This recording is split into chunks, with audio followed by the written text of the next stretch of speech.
Hi, this is the Hebrew Hillbilly coming at you with producer Jeeves over here.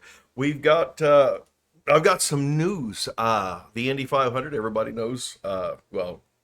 Anybody who has a television or is in communication with the rest of the world knows is going down right here in the greatest state in the entire United States next weekend. And I just wanted to say I am really excited about this. Actor Brandon Fraser. He's a Hoosier native, hell of an actor. He was in The Whale. He was in George of the Jungle, Encino Man. A lot of comedy stuff, a lot of drama stuff. Blast from the Past was one of his. It was pretty good. But he is going to be part of the ceremony. I think he's doing the flag waving at the 500, and I found that out last week, and I tried vigorously. I did everything I could to get a hold of him this week, to get him as an interview on our show. Now, I wasn't successful in getting him to come for an interview, but I'm a glasses half full kind of guy. I try to find this ray of sunshine poking through every cloud, and I can say that I was able to get his autograph. I got his own personal autograph on a restraining order that was sent to me. So there's that. Hey, dare to dream. Dare to dream. Okay. Now, last week, what? Fucking handsome. Oh my fucking god. What? It's really nice. He even signed up. Fucking continue. Okay. Last week we did a preliminary, I guess you'd say, Second Amendment gun-oriented video, and it was really just about safety devices on weapons, because that is, quite frankly, and if you buy a weapon, quite frankly, it is absolutely important that you understand the safety devices on that weapon, how to utilize them. Today, we're going to go into a slightly different, especially for those who have just bought or are just about to buy a firearm, or who have bought a firearm before and maybe are wanting to trade it for something else. But it's gun store etiquette. On your part, as the buyer or the seller, as the individual going into a gun store, there is really only a couple of things you need to understand about your part, and it's reciprocal. How you act in a gun store, it will really determine your the quality of service that you get a lot of times. Um, as far as, if you do, it's always important to remember. Now, if you carry a firearm on you and it's in your holster and it's loaded, it's not an issue, and nobody in there is going to say a thing. But if you are bringing a weapon that you are bringing to trade, or to possibly have worked on, or have something done to it, maybe have a new set of tritium sights put on it. Those are the ones that glow in the dark, or maybe to have some multiplication modification done to the weapon. It is always important, if you still have the box or the case that the gun come in, to bring it in that, and to make sure that you bring it in unloaded. That's just considered a common courtesy. Other than that, and just really asking a lot of questions. Like I said, probably the most dangerous and useless weapon in the world is a weapon that somebody goes out and buys on a whim, takes to a range, fires 2 or 3 times, maybe goes through a half a box or a box of ammunition, and then throws it, or gives it a clean and throws it in the box, puts it in the closet, and never touches it again. You aren't proficient with that weapon. Half the time, I've known people who lost track of them, didn't know where they were. So it's useless, and it is potentially dangerous. If you are going to buy a weapon, it is very important to become and remain proficient with that weapon or those weapons. Now, the other side of the gun store etiquette, and this, I am glad to say, as a byproduct of the internet, of people dealing with the internet, having, disseminating information on it, is this is very rare. But back years ago, before the internet was big, before You had the gun store cowboys, and these were the guys who ran a gun store. They were a fanboy of one particular or two or three particular types of weapons. They may have read a manual or two, or maybe they watched every episode of some Vietnam War movie and suddenly became an expert at weapons. And that is, like I said, that is the armchair gun expert. They're as far as people who are proficient with firearms, proficient with fixing firearms, they are easy to tell for us because it's the cat that whenever you're talking about a firearm, oh, the first thing that'll come out of his mouth is, "Oh, they never made that. There's no such thing as that." Because I will guarantee you this: I have been in some way or another working on repairing, modifying, just maintaining weapons since I was 16 years old, and I did it most of the time that I was in the Army. There is nothing that hasn't been done with a firearm. As long as hillbillies, machine shops, garages, and cheap alcohol exist, somebody did it somewhere. If somebody comes up to you and tells you that they saw a 19-barreled gun that fire or that runs on unicorn farts and shoots out Skittles, tell them, dude, let's go see it because it probably does exist. I mean, there's everything has been done when it comes to firearms. Now, you don't run into these people very often anymore in gun stores. Most of the people who do run gun stores have kind of gotten rid of those the armchair experts. But one thing you will run into is people who are fans of a particular firearm, and for good reason. There are a lot of people who are fans of it. I don't know if I can mention their name because I don't want to get sued. I don't exactly know the ins and outs of that yet. But a certain Austrian manufacturer who makes a superb firearm that has taken the world by storm since the 80s, since they first came out. I believe the guy made kitchen utensils or something before that. But anyway, and there are a lot of people who are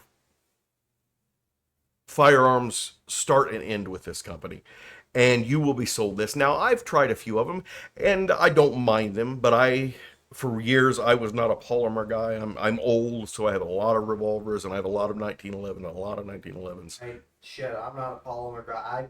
I'll fucking straight up say this.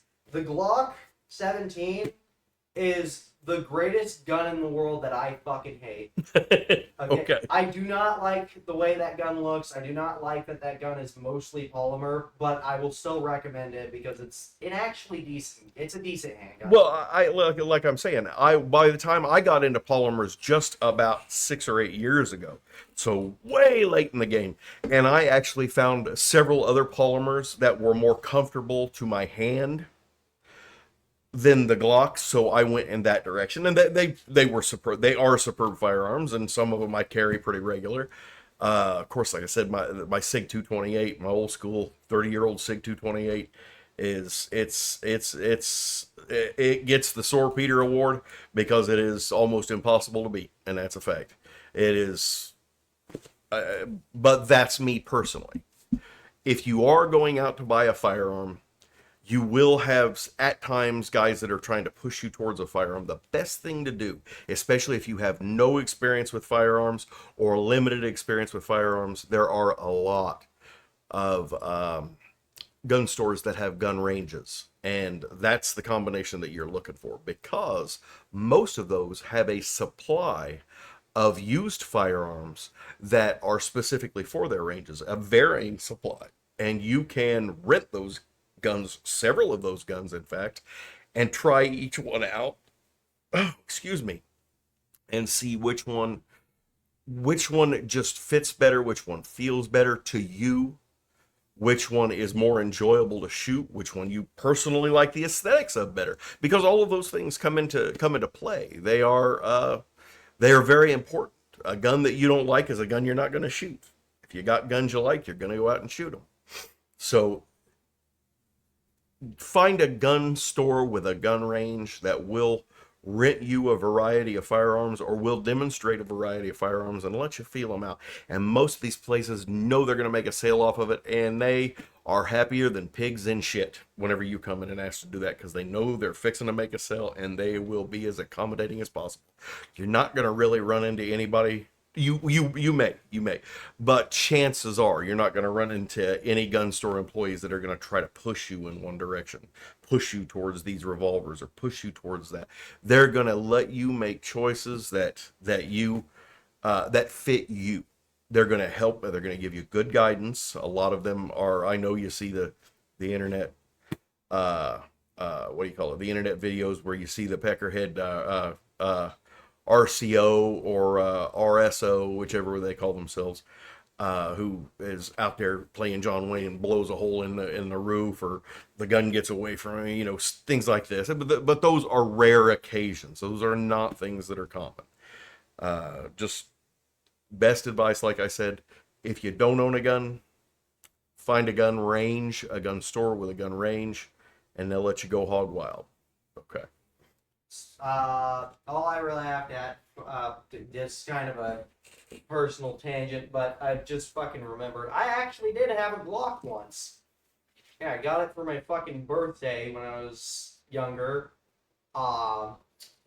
Never got to fire the fucking thing, and my brother fired it once, didn't clean the fucking thing, and then by the time anybody found it, the goddamn thing was ruined. So that was great. Other than that, if I'm gonna recommend any two channels for like people looking to like just learn random shit about guns, JFJ's Gun Autism series is a good one. He talks about a lot of old stuff, and this other guy, I know you don't really care for this guy, but Zach Hazard does a lot of stuff. Like back a few years ago, he used to be a bit more opinionated and was as I learned later, kind of playing the character of the what did you call it, the fucking gun expert. Yeah, the armchair gun expert. Yeah. Yeah, I didn't realize he was playing a character with that, so I kind of took a lot of stuff that he used to say at face value, but like since then he's been getting people fucking making Pancore jackhammer. It's like, dude, I don't actually hate the gun that much personally, I. Besides the point, but Zach Hazard, he does, like, in the older videos, sort of play the character, but he's still mostly accurate with the stuff he says. But if it sounds like an opinion, it's probably, he's probably playing a character. Other than that, his newer stuff, he does do, like, a lot more, like, factual shit. He's a lot less opinionated. He will, like, outright say if he has, like, an opinion on something, but Zach Hazard and JFJ are my two recommendations. Okay. How are we doing on time? We ran long last time. I want to keep kind of short this time. 13 minutes. So we're still in great shape. Okay, yeah, like he said, you taught or listen to those guys. But quite frankly, where I'm going with this is, once you've already seen the videos, I don't have anybody to recommend. He'd be the guy to, as far as videos go. You can type in a gun type on the internet, the make and model of a firearm, and there will pop up videos. But I don't know anybody who, as far as as far as bloggers, is that what you call them? Just content creators. Content creators, yeah. As far as content creators that really specialize in firearms, as far as that goes. So, but yeah, go to one of those guys. But really, like I said, and if you are set on a particular firearm before you even go to the gun store, it's a good idea to go to a gun range and try that firearm before you actually, because you may like the looks of it, and then you may get it in your hand. Like the Ruger P85 was a gun I liked when I was a kid. It really had just a really nice aesthetic to it. I went to a gun store with a gun range, and tried one, and it was like trying to hold on to a 204. It was one of the most uncomfortable firearms I'd ever fired. And ended up not buying it because of that, and that did help. Now later on, Ruger came out with a P89 DC for decocking, and it was a much more streamlined grip. It was much more comfortable in the hand, and I ended up buying two of those, and I bought three of those over the years, but Same way with the Browning high power. FEG back in the old days made a high power, You're a and fag. quite frankly, quite frankly, I like the FEG high power, which was made somewhere in South America. I don't remember, but they had a lot nicer grip to them. They also had it was more of a rubberized grip, and they had better sights. And not only that, it was even back in those days before the Browning high power got outrageously expensive. Uh, they were still $200 to $300 cheaper. So you could buy a Browning high power in those days for 700, 750, but you could buy the FEG high power for 300, 350, $400 at the most. And I actually went to a gun show one time and bought three of them. Got a real good deal on all three of them. Got three magazines for each. Uh, Came home, ended up selling the other two with two magazines each. Ended up with my own high power. That was the best of the three, and it was in great shape. That thing would digest any type of shitty ammunition or even high end ammunition you put through it. Never had an issue. Never had an issue with it. High power's my favorite handgun. Yeah, I'm basic like that. yeah. It's just and the FEG was just a wonderful handgun. But anyway, I ended up making $75 off of the deal and had my own Browning high power with five or spare magazines. So yeah, I ended up with a good deal. But what was Springfield Armory has come out with an SA-35. They were hard to get to begin with. I don't know if they've worked out the issues with that, but I am anxious to get my hands on one and give it a try. And if it is worth a damn, I hear unbelievably good things about them. But I got to try it myself. If it is worth a damn, I'll let you know. Okay, should be close to 15 minutes, right? Piss break. About 16 minutes, 17 actually. Okay, we're doing a short piss break on that one. Okay, now I've been noticing that I have been recommending 3 movies a week. Now, unless you're writing them down, you're probably forgetting them. 3 movies a week, though, is a lot for anybody with a job or a life or, some woman nagging at their ass to do things that. Hey, I love my wife, but yeah, she's a pain in the ass too. But that's too many movies for one person to watch in a week. So I'm gonna drop that down, kind of stretch it out a little bit. I'm gonna only recommend 1 movie a week from here on out, unless I come up get something incredible that you've got to see. But and I guess uh, Disney put out a new Punisher. It's supposed to be like a tie up for their series for the series that they had. Uh, So there's a Punisher movie coming out. I don't know. I'll recommend it if I see it and it's any good. The movie I'm going for this week is probably a sleeper that most of you haven't seen, but is absolutely incredible. One of the funniest movies, and it's about around the time, a little earlier, but around the time that I grew up. So that may be one of the reasons I like it so much. But it's called Outside Providence. It's got, I think her name is Amy Smart. I know her last name is Smart, but um, it's got Alec Baldwin in it. He plays the dad, and then the actor that I can't remember the guy's name because I suck with names, but he's been in a lot of good stuff. Who plays the main character? Timothy Dunphy, just basically about your average stoner kid growing up in Providence, Rhode Island, gets in trouble and has to go to a prep school as part of a deferment for court for his senior year of high school, and him seeing the outside world. It's a good movie. It's great. You'll love it. It's wonderful. Uh, Anyhow, Outside Providence, check it out. Now, I did want to touch in a little bit before we go on, because I keep hearing so many wonderful and luminary, absolutely military minded in absolutely no way whatsoever dildos on the news. These armchair generals, these different people that are talking about the Iran war, and the on one side it's the quagmire that we're getting involved in, and even on the other side they're talking about the forever wars and the I mean it's playing in different ways that it shouldn't be playing in, because it's being looked at under the same light as Iraq and Afghanistan, and it shouldn't. It really shouldn't. It is necessary. It's something that probably should have happened 20 years ago, but it hasn't. Didn't happen 20 years ago.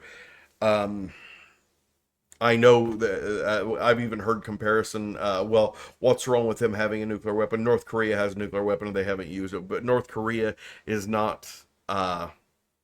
Let's put it as mildly as I possibly can. North Korea has nuclear weapons because the Kim family is just trying to ensure their longevity with them. They are using them as a bulwark to keep America south of that DMZ. Whereas Iran is run by a very small and very militant suicide cult, similar to Jim Jones and all of his happy time people down there in Guyana. If they get a nuclear weapon, they will use it.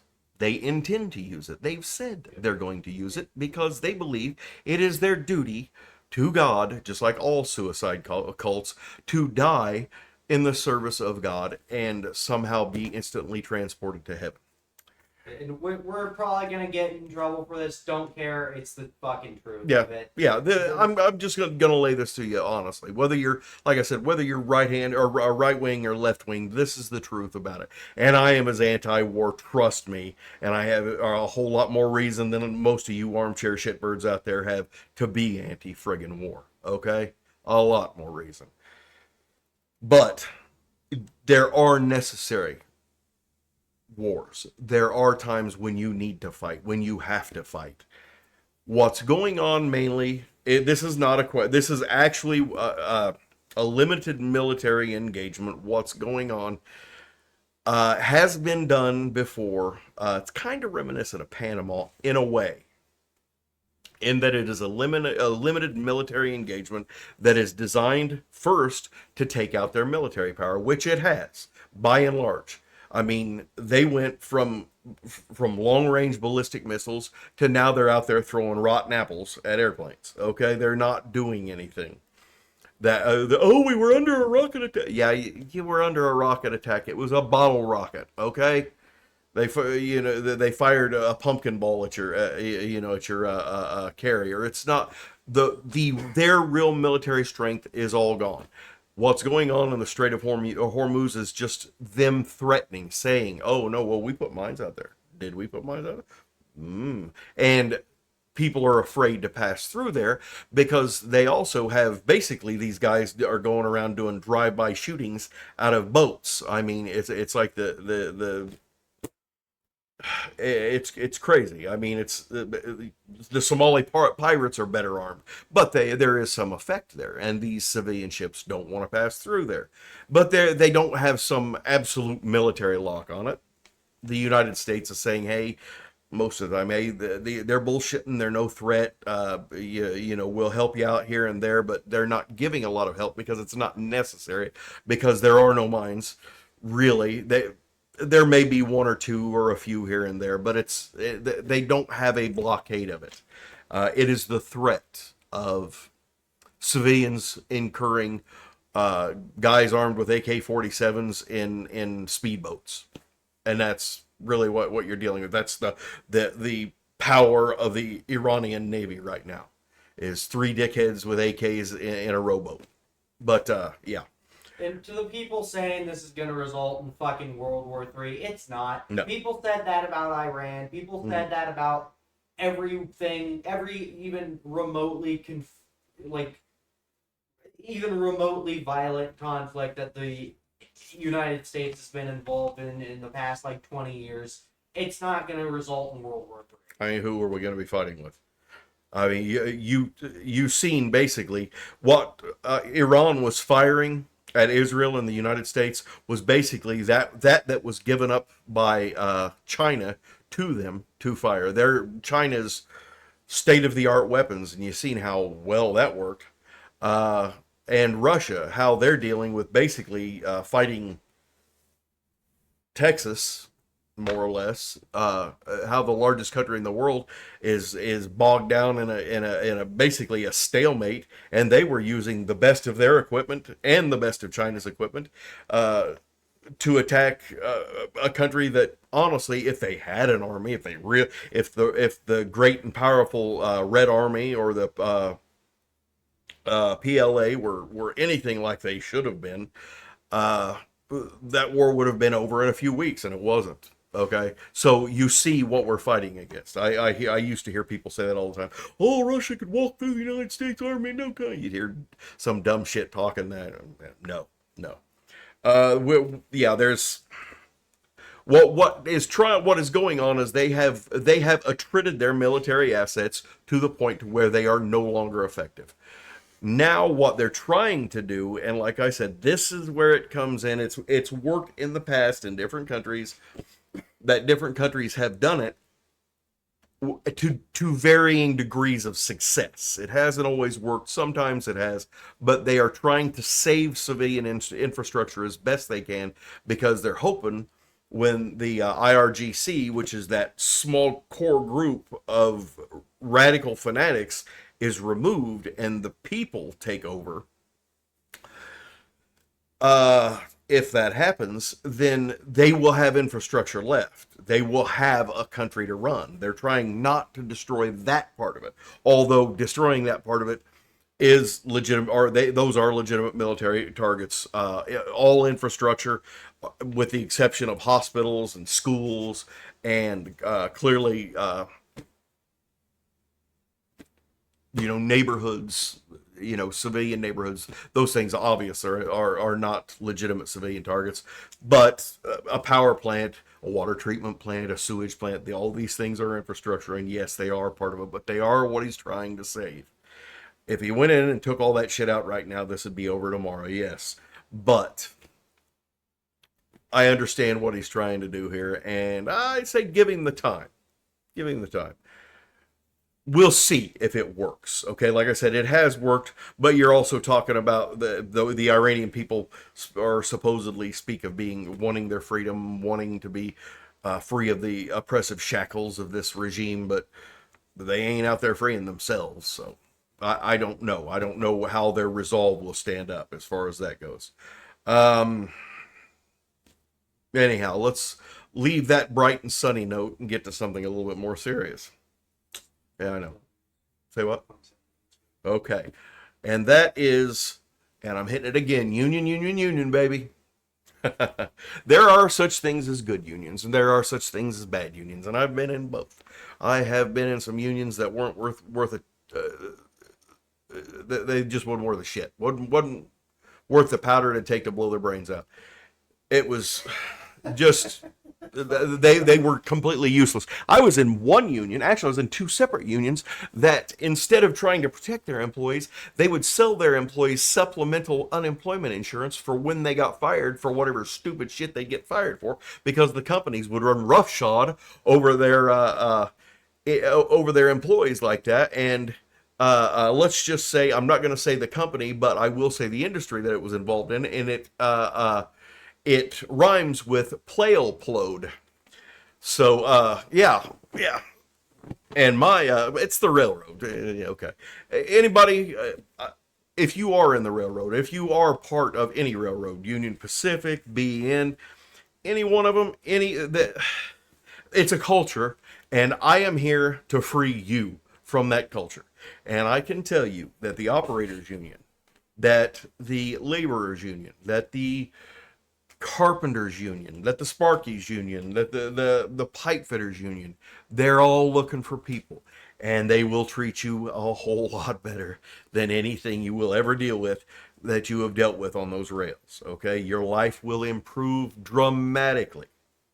It was when I left the railroad and came to the union that I'm in now, the operators union, it was like my soul was given a laxative. It truly was. It was like I took a giant karmic shit and cleared myself of all the hate and pissiness and garbage that industry had piled on me for 16 years.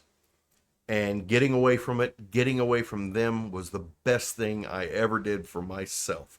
I love my union backs me. I back my union. Like I say, I don't work for the companies that I work for. I work for the IUOE, and I am IUOE until I die. And that is a fact. They take care of me. I am their concern. They're not going to sell me job insurance. They're not going to take me to some bullshit investigation that they know that I'm going to lose and just or try to talk me up the whole time I'm there. No, they're going to take care of me.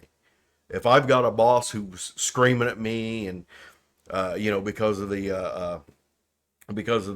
FILA stuff, the railroad gets away with more or less murder. I mean, they can pretty much get away with anything. But yeah, it's just something you should extricate. You should seriously think about extricating yourself from. And these other unions, they pay just as well. My retirement, I'm gonna end up having 16 years in. Well, I'm probably not actually gonna retire completely because I don't have to. I can actually take a partial. Well, I can take a full retirement and still work as long as I work under a certain number of hours. I'm okay. I can still work. And then after a certain point, I think it's 70 or 72. If I want to go back to work full time, I can do it if I want to, and still collect my retirement. The retirement is just as good, even better than the railroad. And the best part about it is if I have some peckerhead boss who's screaming at me or talking trash to me or doing any one of the plethora of vile things that some train master does to you on a daily basis, I tell him. Actually, I don't tell him anything. I mean, he is the boss. I kindly and as firmly as I possibly can, with as much couth and tact as I can, I ask him to please go fuck himself, and then I get the fuck out of there, go back to the board. I've got a job in 24 hours in another company, and he's just shit out of luck. And that's the way it is. Just call me Moses. I shall deliver my people from the railroad to wherever they want to go. And any one of these unions, all you got to do is look for them. They're out there and they are looking for people. And most of them don't even require any large amounts of experience. Some of them don't require any experience to get into. It will affect your pay grade in the beginning, but it will. But they give you all the training you need and pay you while they're training you. So it's, yeah. Railroad, let my people go.